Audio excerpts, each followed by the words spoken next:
धन्यवाद डॉक्टर अनुज भदौरिया जी, बहुत बहुत धन्यवाद। देख रहा था सफल संचालन, तो कार्यक्रम की सफलता संचालक पे ही पूरी डिपेंड है। बहुत बहुत बधाई। आज के इस कार्यक्रम के कर्ता धर्ता संस्था के अध्यक्ष डॉक्टर प्रवीण सिंह यादव जी, जिनकी कृपा से आज इतने सारे विद्वानों से रूबरू होने का मिल रहा है।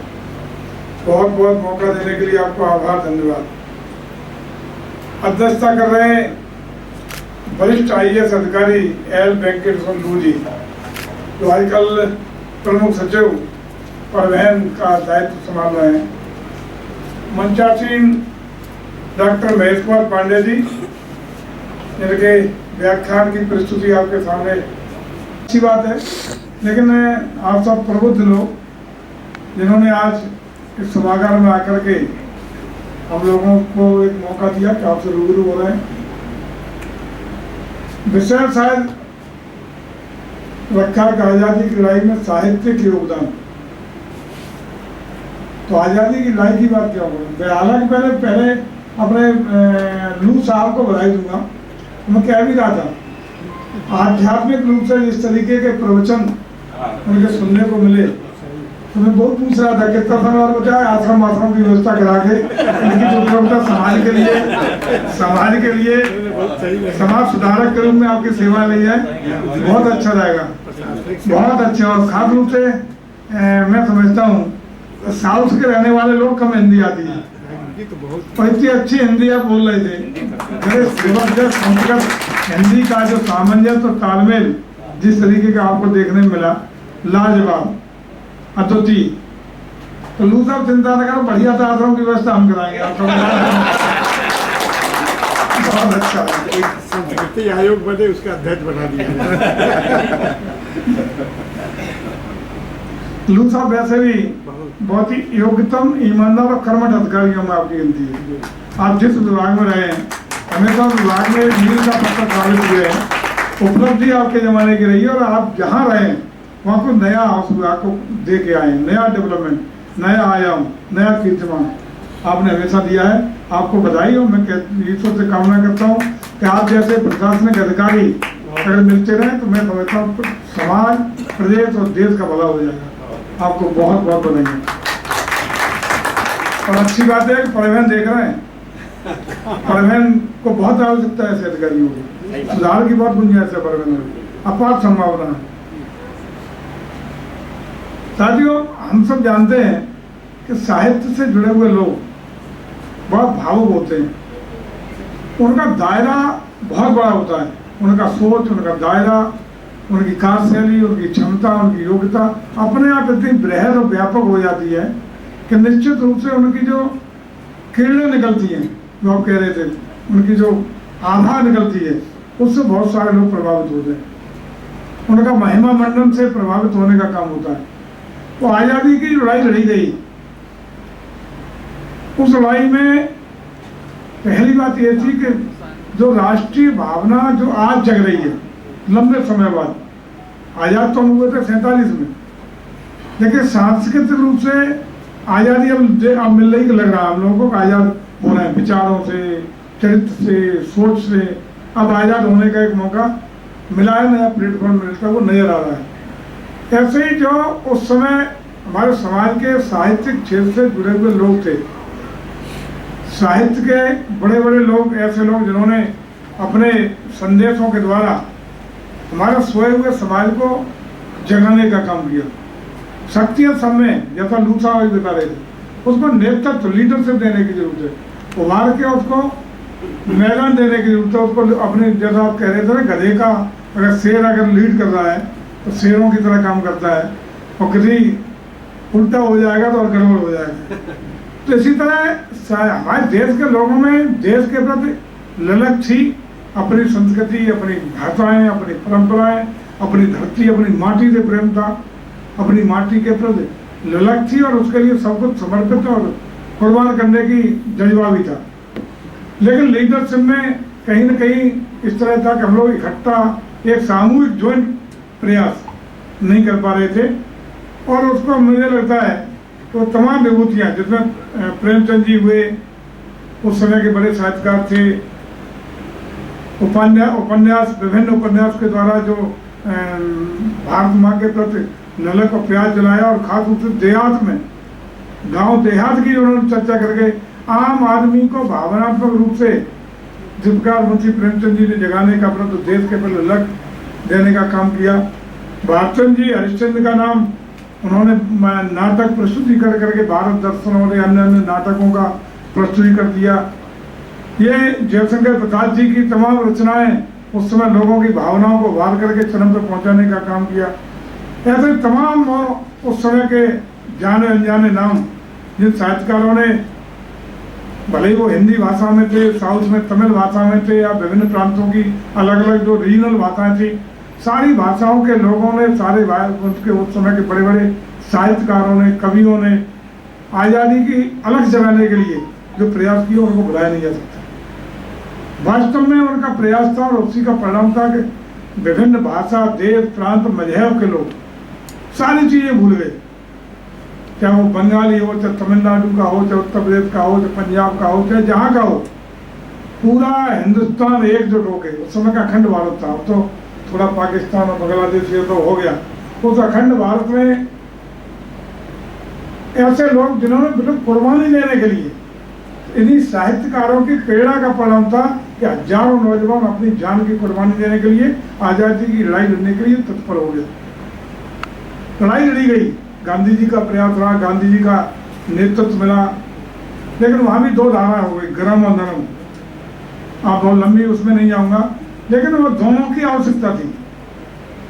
अपना अपना दोनों का महत्व है, चाहे नेताजी सुभाष चंद्र हो, आजाद भगत सिंह हो, और तमाम जो हमारे सुखदेव, राजगुरु, ये ऐसे चेहरे जिन्होंने अपने बलिदान करके काकोरी कांड किया, या विभिन्न तरीके से देश की आज़ादी के लिए अपने गर्म खून से, क्रांतिकारी खून से देश को नेतृत्व दशा दी और अंग्रेजों की नींव हिला दी, लगा के अब टिक नहीं पाएंगे। इधर लोगों को जोड़ने, सत्याग्रहों के मार्फत गांधी जी और धर्मपंथी लोगों ने भी अपना एक जन आंदोलन के रूप में जन भावना को उभार करके आज़ादी के प्रति आगे ले जाने का काम किया।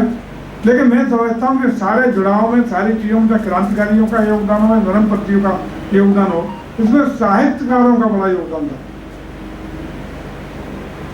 कविताएं, वो जोशीली कविताएं जब मंच से पढ़ी जाती थी उस समय भी, तो लोगों का बस गुस्सा ही गुस्सा होता था अंग्रेजों के खिलाफ, और निकल पड़ते थे लेके अपना डंडा, और पूरा आमादा था कि जब तक आज़ादी नहीं मिलेगी चाहे जो कुर्बान करना पड़े। कुर्बानी हुई और देश को आज़ादी मिली। और आज हमें खुशी है कि आज़ादी के बाद, हालांकि ये कह सकते हैं कि 75 साल आज़ादी को पूरे हो गए, उन 75 सालों में देश ने प्रगति की, इसमें कोई दो राय नहीं। सभी माननीय जो भी राजनीतिक दल के माननीय प्रधानमंत्री, मुख्यमंत्री, जो भी हमारे राजनेता रहे, उन नेताओं ने अगुवाई में देश को दिशा देने के लिए, उसको प्रगति के रास्ते पर ले जाने के लिए, उसके विकास के लिए, लोगों के आम जन के कल्याण के लिए योजना बनाई। लेकिन सही बात यह है कि हम लोग योजना में, लेकिन अभी मानसिक रूप से, आत्मीय रूप से और सांस्कृतिक रूप से अभी हम आज़ाद नहीं हो पाए। तमाम विकृतियां, तमाम समाज में चीजें जो आज़ादी की गुलामी की जिनमें बू आती है, आज भी हम भरे रहे।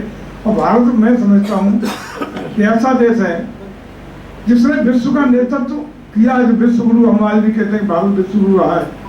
अपार संभावनाओं का देश है, और उन अपार संभावनाओं को जो 4-5 फॉर्मूले अभी आदरणीय प्रधानमंत्री लाल किले की प्राचीर से दिए हैं, उन फार्मूलों को अगर, उन बिंदुओं को अगर हम अपने जीवन में समाहित कर लें, तो मैं समझता हूँ कि आज भी हिंदुस्तान, जब तक हमारा शताब्दी पर 2047 आने वाला होगा 25 साल बाद, उस समय तक दुनिया को लीड करने के लिए कोई रोकने वाली ताकत नहीं है। दुनिया को लीड करेंगे, विश्व गुरु भी बनेंगे, और दिखाया भी है।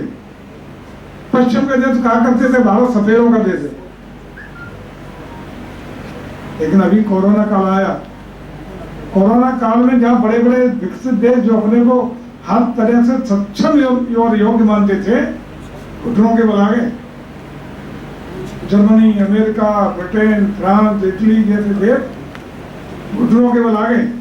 लेकिन भारत जैसा देश जिसने सिद्ध किया कि हम केवल जय जवान, जय किसान के साथ साथ जय विज्ञान के साथ साथ जय अनुसंधान भी जानते हैं, ये अनुसंधान का काम पहली बार हुआ कि रिकॉर्ड समय में एक नहीं दो वैक्सीन दे करके भारत के वैज्ञानिकों ने सिद्ध करने का काम किया। टेक्नोलॉजी में भारत का भी कोई तोड़ विश्व में नहीं है, कोई तोड़ नहीं है। और उसका परिणाम था कि भारत ने दो वैक्सीन दे करके न सिर्फ हिंदुस्तान को कोरोना से बचाने का काम किया, बल्कि 100 से ज्यादा मित्र देशों को भी जीवन दान देकर के कोरोना से बचाने में, उसी वैक्सीन के बल पर महामारी से बचाने में सबसे बड़ा योगदान और भूमिका का निर्वहन किया भारत ने किया और विश्व ने इसका लोहा मानने का काम किया। और आज हम जिस ओर बढ़ रहे हैं,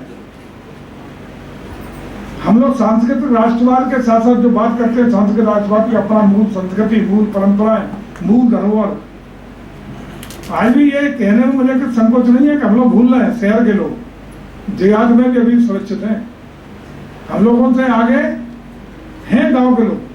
आज भी जो मूल संस्कृति में आप चले जाएं तो अभी भी जो परंपरा है मूल, अब हम देखते हैं बच्चा उठता है सुबह से टीवी और उसके अलावा मोबाइल के अलावा कुछ नहीं बचता। गांव में आज भी कम से कम सुख दुख में अलाव पे बैठ करके 10 लोग बैठ करके एक दूसरे सुख दुख की बातें कर लेते हैं, परिवार की बातें कर लेते हैं, अन्य बातें कर लेते हैं। यही हमारी तो परंपरा है, यही तो संस्कृति है, यही तुम्हारी मूल ताकत है, यही असली ताकत है हिंदुस्तान की, जिसको हमें जिंदा भी करना है। और यही बात हमारे आदरणीय योगी जी, मोदी जी का रोज का यही एक परिकल्पना है, कुछ भारत की मूल संस्कृति, मूल परंपरा, मूल आत्मा जो आज भी गांव में जिंदा है, उसको नष्ट नहीं होने देना, उसको संवर्धित करने का काम करना है। और जिस प्रकार से वेस्टर्न कल्चर घुसा देश में, पश्चिमी सभ्यता ने जिस तरीके से देश में अपना गहरी पेंट बना ली और तेजी से बढ़ रहा है, उसको कहीं न कहीं रोकने का काम करना होगा। लेकिन हमें खुशी है कि हम लोग लौट रहे हैं अपनी परंपरा को, हम लोग को सम्मान अपनी परंपरा को दे रहे हैं। और खास रूप से जिस प्रकार से आपने देखा कि अभी आज़ादी के अमृत महोत्सव का जो हम लोग 75 के अमृत महोत्सव के पर्व को मनाने के रूप में जिस व्यापक स्तर पर पूरे देश और प्रदेश में, हर स्टेट ने, हर राजनीतिक दल ने, सारे लोगों ने, हर बड़े धर्म के लोगों ने, सारी भाषा के मानने वाले लोगों ने जिस तरीके से व्यापक रूप से घर घर झंडा फहरा करके राष्ट्रीय एकता, अखंडता के लिए संदेश देने का विश्व में काम किया है। झंडे, तिरंगे झंडे को अपना गौरव और स्वर्ग का प्रतीक मानते हुए जिस प्रकार से उसको गौरवान्वित करके एकजुटता दिखाई है, इसका संदेश पूरे विश्व में गया है। ये अगर कोई कर सकता है, मोदी जी का ही प्रयास कर सकता है, अपनी राष्ट्रवादी होगी। और इसका परिणाम भी है। परिणाम अगर देखने को, अगर प्रैक्टिकली आपने देखा तो अभी जब रसिया का और यूक्रेन का युद्ध शुरू हुआ, आपको याद होगा कि भारत के बच्चे जो इंजीनियरिंग करने वहां गए थे, पढ़ने गए थे, जो मेडिकल कोर्सेज में वो काम अपना एडमिशन लिए हुए थे, खतरे में पड़ गए। लेकिन भारत का ही नेतृत्व का कमाल कहेंगे, भारत का लोहा मानने की बात कहेंगे, या भारत के बढ़ते हुए वर्चस्व की कहेंगे कि पूरे विश्व में किसी भी देश के कोई छात्र निकले, एक दिन के लिए युद्ध विराम नहीं हुआ। लेकिन भारत के प्रधानमंत्री के आह्वान पर जब तक हिंदुस्तान का यूक्रेन में रहने वाला एक एक छात्र वहां से निकल नहीं आया, तब तक युद्ध विराम उस क्षेत्र में करने के लिए रसिया को बात करना था। इकबाल हनक भारत की है, जो इंगित करती है कि आने वाला समय भारत का है। आज भी तमाम देश, अमेरिका आके कभी दिखाया सारे लोगों को, डीजल यहाँ से लो, कच्चा तेल यहाँ से लो, मत लो। भारत ने साफ कह दिया कि हम कोई किसी के पिछला को नहीं है, अपनी आवश्यकताओं की पूर्ति हमें कैसे करनी है, आपकी राय की जरूरत नहीं है। हम जहाँ जरूरत होगी, भारत का हित जिसमें सुरक्षित होगा वो हम करेंगे। आपके साथ अच्छा समझौता किया, अमेरिका के साथ अच्छा समझौता हुआ, स्वागत है कि चाइना और पाकिस्तान के साथ रणनीतिक तरीके से आवश्यकता, लेकिन रसिया का एस-400 जो हमने सौदा किया हुआ था, उसको रोकने का भरसक प्रयास अमेरिका ने किया, सौदा रद्द हो जाए। ये भारत ने कहा कि हमारी रक्षा तैयारियों का जायजा अपने हिसाब से हमें अपना करना है, आपकी बात दबाव में मानने वाले नहीं है। इसका मतलब हम विश्व में एक गड़गड़ी ताकत के रूप में अपना लोहा मनवाने की हैसियत में आने वाले हैं। हम आज आगे बढ़ रहे हैं, हमारा लोहा दुनिया मान रही है। अगल बगल पाकिस्तान की तो कोई हैसियत ही नहीं बची। लड़ने की बात छोड़ो तो पाकिस्तान पूरी तरह सरेंडर हो गया। जो कल तक बातें करता था, आज आर्थिक रूप से, सामरिक रूप से कहीं मुकाबला हिंदुस्तान का नहीं बचा है। इसका मतलब साफ है कि हम लोग आज़ादी के पाने के 75 साल के बाद सांस्कृतिक रूप से, आर्थिक रूप से, सामरिक रूप से और हर क्षेत्र में, और सबसे बड़ा होता है मानसिक और आत्मीय रूप से हम सबल हुए हैं। अब हम उस गुलामी से, जो हमारी मानसिक गुलामी थी, वैचारिक गुलामी थी, उससे मुक्त होने का काम अब इस योगी जी, मोदी जी के संकल्प के साथ उसको पूरा करने का काम हम कर पा रहे हैं। हम भले ही आजाद हो गए थे, लेकिन मानसिक रूप से कहीं न कहीं अभी भी आज़ादी की जरूरत थी, जिसको हम पूरा करने का सपना अब पूरा कर सकेंगे, निश्चित रूप से आगे बढ़ पाएंगे। और असली आज़ादी तब होगी जब 2047 में आने वाला, जब 25 साल बाद उसका एक परिकल्पना लेके जाएं।